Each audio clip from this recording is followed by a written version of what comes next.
You've probably heard a lot about postpartum depression, right? But what if I told you there's another experience, one that's actually more common, that we just don't talk about enough? That's postpartum anxiety. Today, we're going to break it all down, using insights from an incredible conversation between a mom who's been there and a top reproductive psychiatrist. And this quote it nails it, doesn't it? So many new parents are on the lookout for depression. They're watching for the signs, but then anxiety comes in and completely blindsides them. They just weren't prepared for it, and as you're about to see, it's a totally different beast. All right, so first things first, let's get a really clear picture of what postpartum anxiety actually is, and just how many people are dealing with this unspoken worry. Okay, so check out these numbers. We hear so much about postpartum depression, and it affects about 1 in 8 new mothers, which is a lot. But postpartum anxiety? It impacts at least 1 in 5. And you know what? A lot of experts think even that number is too low. The reality might be closer to 1 in 3 new moms. It is way more common than we think. So here's the most important distinction. Of course you're going to worry when you have a brand new baby. That's totally normal. But it crosses the line into a clinical problem when that worry just takes over, when it gets in the way of your day-to-day life and makes it hard to just be present. It's the difference between being a careful parent and being completely hijacked by what-if scenarios. To really get it, we have to talk about how postpartum anxiety is different from something almost every single new mom goes through, the good old baby blues. Get this, the baby blues affect a whopping 85% of mothers. 85%. Yeah, you get mood swings, you're weepy, but deep down there's still a glimmer of hope. And crucially, it's temporary. Postpartum anxiety, on the other hand, it's not temporary. It's this persistent, heavy feeling that just won't lift. And without help, it can stick around for a long, long time. So, the calendar is your best friend here. The baby blues usually hit their peak around day 5 after birth, but they should be gone by the end of week 2. That 2-week mark is your big clue. If you're into week 3 or 4 and those intense feelings are still there or even getting worse, that's a huge sign that something more is going on. Now, one of the most jarring and honestly terrifying symptoms of postpartum anxiety is something called intrusive thoughts. These are these vivid, unwanted, and frankly frightening images or ideas that just burst into your mind out of nowhere. I know that sounds absolutely horrifying to even think about, but listen to what the expert, Dr. Orrick, says. She explains that in a weird way, it's your anxious brain trying to protect your baby. It's screaming, "Be careful!" It's a symptom, a very scary one, but it does not mean you're a bad mom or that you want to harm your child. It's just your anxiety running wild. So all of this just makes you wonder, what on earth is happening to me? Why? Let's get into the biology and the life circumstances that create this perfect storm. Yeah, really, why does this happen?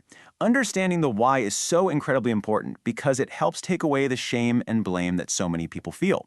Let me be clear, this is not a personal failing. It's a complex medical issue. Okay, here is the biological bombshell. In your 3rd trimester, your levels of hormones like estrogen and progesterone are the highest they will ever be in your entire life.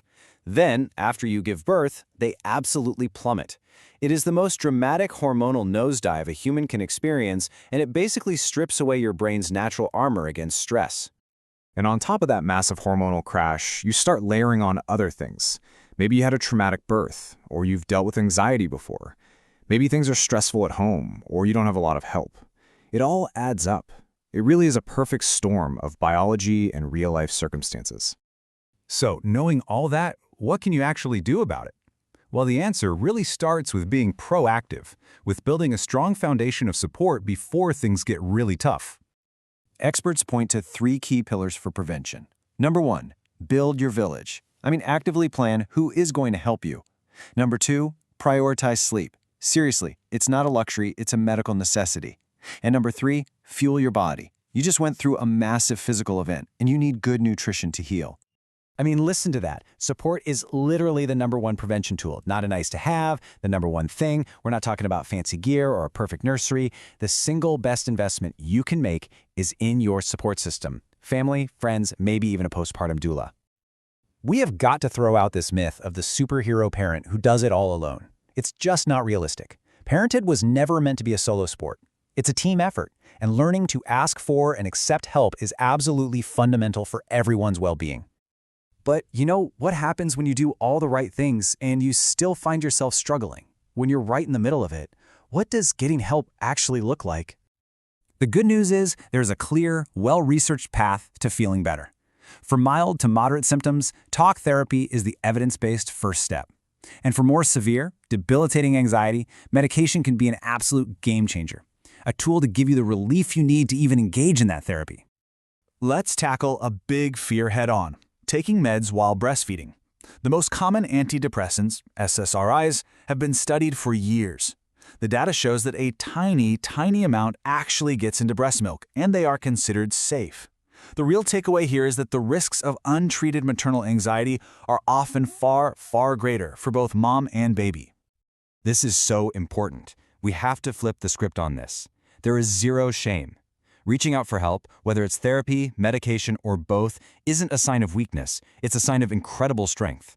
It means you're being a proactive parent who's doing whatever it takes to be there for your child. So if you only take one thing away from all of this, let it be this: postpartum anxiety is a medical condition. It is not a character flaw, it is not your fault, and you do not have to just grit your teeth and suffer through it alone. Help is out there. And that leaves us with a question for everyone, whether you're a parent or not. Knowing how absolutely critical support is, how can we all do better? How can we shift our focus from just bringing gifts for the baby to actually supporting the whole family system? How can we all be part of the village that every new parent so desperately needs?